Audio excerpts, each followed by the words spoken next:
And that is why tariffs are stupid. Hey, that's something everyone can enjoy.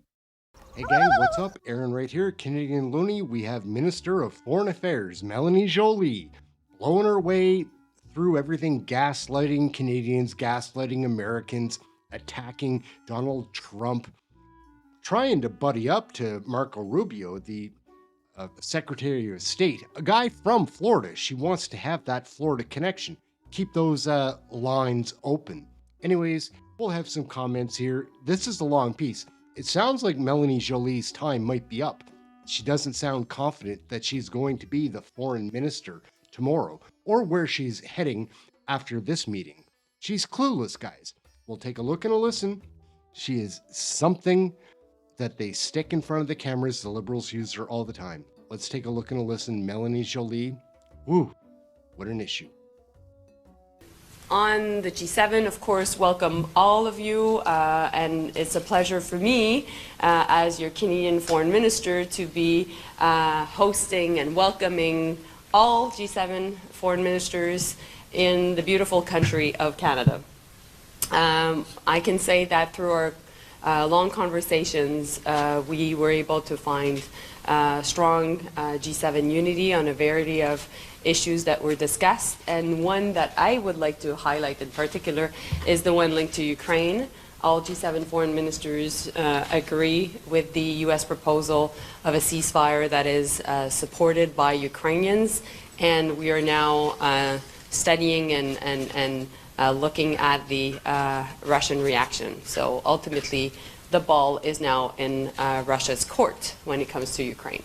So I'm ready to answer all of your questions, and so Bella, you're the boss. Where do you stand on the war between Russia and Ukraine? I just want it to end. It's none of my business. I don't really have a side. I feel for all the soldiers that are losing their lives, the billions of dollars being wasted. Again, how much do you know about the Ukraine? Is it just a big farce to get like businesses that are from outside the Ukraine able to buy their farmland? Perhaps. Like, again, it's some people say it's a democracy. They haven't had a vote in a long time. And rumors I've heard are that Zelensky was a plant by the CIA to overthrow the government back in 2014, and now he's still there. So, who knows? Like, anyhow, Melanie Joly is all in on Ukraine and thinks that if you're not all in on Ukraine too, that you're a bad person. Do some research. This is what I know about the Ukraine. What they're telling us isn't the truth. Like, whatever is really going on, they're not being straight with us. Like, the people that run the planet aren't being straight with us. They're saying that we need to fight. Do you know how many millions of Ukrainians have died in this war? Like, man, they're just not telling us the truth. We're being gaslit. English, please. So, of course, new Prime Minister, of a new dynamic, and I look forward to being able to support Prime Minister Carney and his work on Canada-US. What I can say is I've already mentioned to Secretary Rubio that it was important to be able to organize a call between the President and the Prime Minister, and I know that we're working to do that in the next couple of days. Good morning, Madame Joly. Hi. If on your meeting with Marco Rubio, Yeah. can you provide us with any information about how that meeting went? What was discussed? And did you receive any indication that Canada could get concessions at any point on tariffs? Okay, so a couple of things. We had a very long conversation, the Secretary and I. I wanted to be able to have a frank conversation with him. Of course, Canada's sovereignty is not up for debate, and we had a long conversation on tariffs and trade. Just my opinion, but if you're saying that something is not up for debate, you're debating that something. Like, again, these liberals, down is up is down, black is white, white is gray, gray is some other purple color. Like, it doesn't make any sense, the stuff that they say. It just doesn't add up to me. Anyway, you're having a debate about it right now. Approach when it comes to a relationship with the U.S. and through my conversation with the secretary was we will put maximum pressure on the Americans. And meanwhile, we'll work on finding off-ramps. Because we know ultimately at the end of the day, the Trump tariffs are going to hurt Americans. And so that's our message, and that's our approach. And meanwhile, I think that on many different issues, what Secretary Rubio and I have been able to agree on was we won't let things that we don't agree on stop us to agree on other things. And that was the essence also of the meeting that was happening here. We know that we're living in a dangerous world. We know that there are so many different issues we need to solve, particularly the issue linked to Ukraine, the Middle East, the rise of China, etc. So that's why I think we were able to actually cover many different issues, but at least be able to say that we will be keeping our relationship and make sure that we continue to talk. This girl looks like she doesn't sleep ever. Right now, we're pausing for a bathroom break. She went to have a quick bump. Anyways, she'll be back here in a moment to gaslight Canadians and Americans together. United. Well, you know, what I said to the secretary is Canada's sovereignty is not up to debate, period. There's no argument, there's no conversation about it, there's no need to talk about it. You're here, you respect us, you respect our sovereignty, you're in our country, you respect our people, period. If you're saying that something is not up for debate, you're debating that something. Hi, Minister Joly, Taria, Israel Global News. Despite your meeting with Rubio and also the meeting of your colleagues in Washington, we haven't seen those off-ramps materialize. We haven't seen a pause in tariffs. So what do you say to Canadians who are afraid they'll lose their jobs or businesses will go under, that we haven't really seen much movement?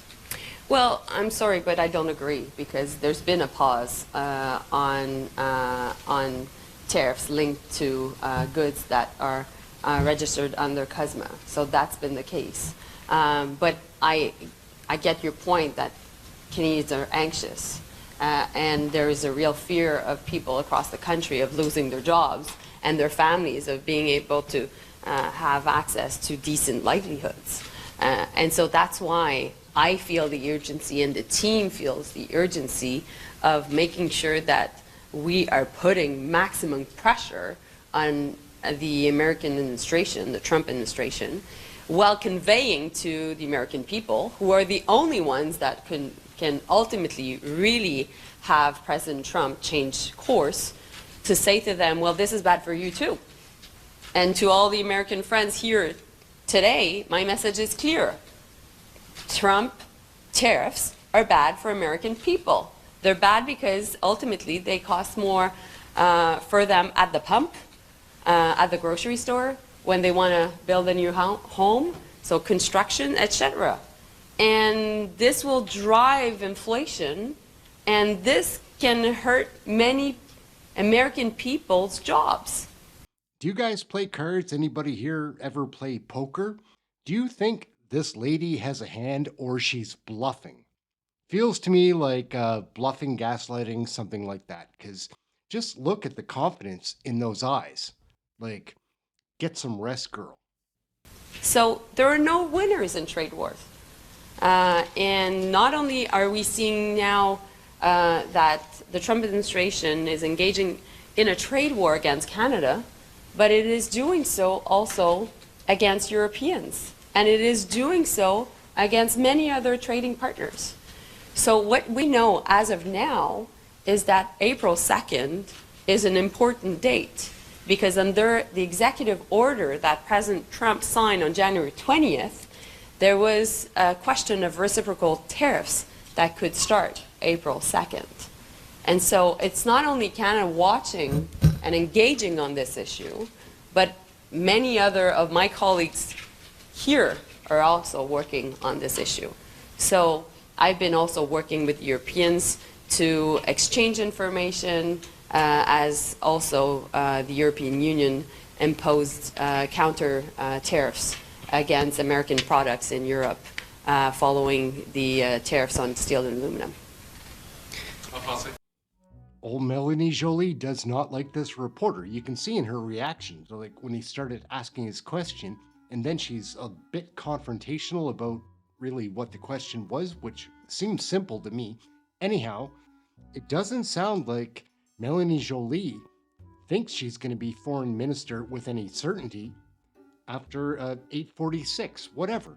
Like, we'll have to wait and see, but maybe she's on her way out. There might be a long list of new ministers, like a new lineup for this corrupt Liberal cabinet for Mark Carney. Carnage cabinet. Hopefully Melanie will be on her way out. It'll be interesting to see who they pick to replace her, if they do. Hey, Minister. Nick Taylor-Gazy from Politico. You're heading back to Ottawa, so you've got... You're saying I'm heading back to Yeah, Ottawa? I imagine. After that... Is that a question, an hypothesis? When it comes to direct interactions with American counterparts, have you thought beyond that and what the next steps are? So, sorry, what's your question? You're saying I'm going back to Ottawa and then I talk to American counterparts, but... I'm saying after that. Oh, after that. Well, listen, right now, what time is it, guys? 8:46. At 8:46, I'm the Foreign Minister of Canada, and I can only talk about the present.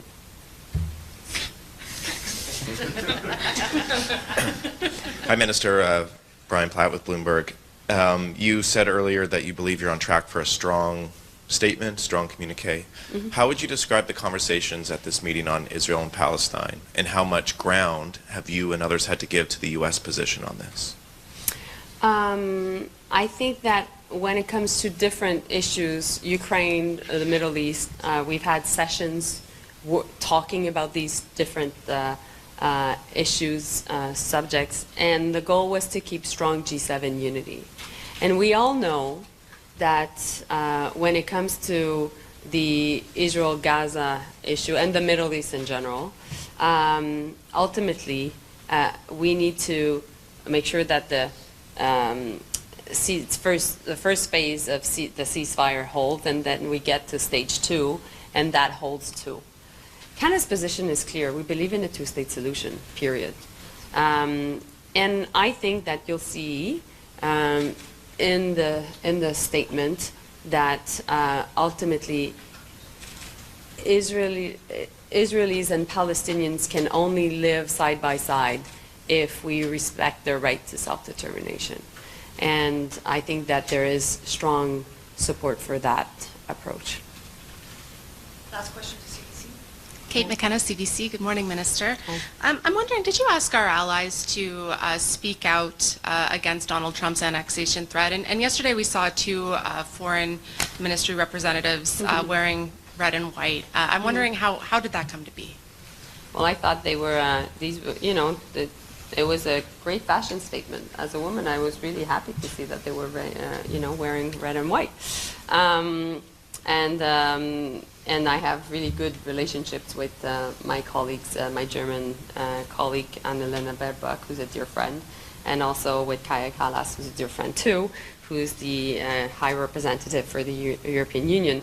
I think I've answered a bit that question already, because the reaction of my colleagues coming from Europe was really about this absurd threat of annexation. Was really is that a joke? Is that my team is telling me that I should not comment on that because it's a joke. And I was saying, no, it's not a joke. It's not. This is a very serious threat. And you don't mess up with a country's sovereignty. We know that. We've seen that elsewhere in the world. Well, you just don't mess up with our sovereignty. And so you should ask that question to all of them today we'll see how they answer. I'm quite positive that it will be in the interest of Canadians. Thank you. Merci. And now we're going to play the English portions of Melanie's Scrum. English, please. So all I can really say about Melanie Joly is that she's one of the more likable ministers, however, very deceptive. I feel like she's gaslighting, trying to trick me all the time, but I do feel in my heart, maybe I'm wrong, that I'm a little bit further ahead, or I see what she's trying to do. This whole Liberal Party, this Liberal NDP coalition party steering us down some path into where the middle class will never recover. Who knows? My name's Aaron. This is Canadian Looney. Like, share, subscribe, get notified. We're learning and sharing all about Canadian federal politics right here. That's it. Come and check out one of the live shows. Please leave a comment. Love the comments. And that is it.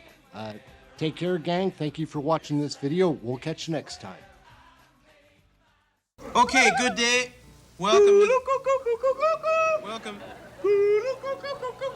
to the Great White North, aka Canadian Corner. How's it going, eh? Bob McKenzie, my brother Doug. Today our topic is dog scoops.